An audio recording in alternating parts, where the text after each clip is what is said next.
আসসালামু আলাইকুম রহমতুল্লাহ বারাকাত। সম্মানিত দর্শকগণ, সবাইকে অসংখ্য ধন্যবাদ আমার কথা শোনার জন্য।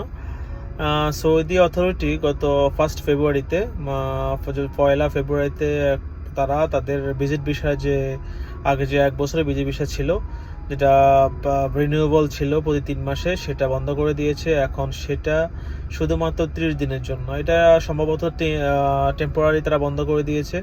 এর কারণ হচ্ছে গত বছর যারা এটার মিসইউজ করছেন, যেমন বিভিন্ন দেশের, বিভিন্ন আরব দেশের জনগণ বা যারা আছে এখানে, তারা তাদের ফ্যামিলিকে ভিজিট ভিসা নিয়ে আসছে। এখানে আনার পর তারা কি করছে, তারা সেটা এক্সটেন্ড করতে করতে হজের সময় পর্যন্ত নিয়েছে এবং কি ফ্রিতে হজ করেছে, এবং কি সেটা সৌদি কর্তৃপক্ষের ক্যাপাসিটির বাইরে চলে গিয়েছে। যে কারণ তারা যতজনকে ইনভাইট করছে হজের জন্য, তার থেকে অনেক বেশি মানুষ হয়ে গেছে।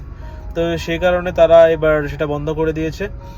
এখন সেটা 30 দিনের জন্য অ্যাভেলেবেল, মাত্র সিঙ্গেল এন্ট্রি।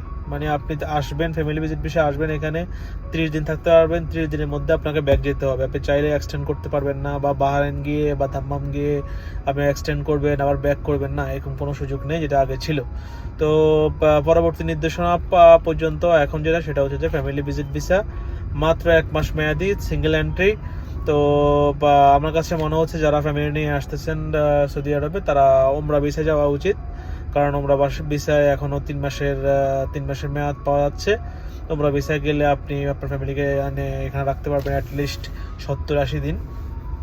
তো সবাইকে অসংখ্য ধন্যবাদ আমার কথা শোনার জন্য। আসসালামু আলাইকুম রহমতুল্লাহি ওয়া বারাকাতুহু।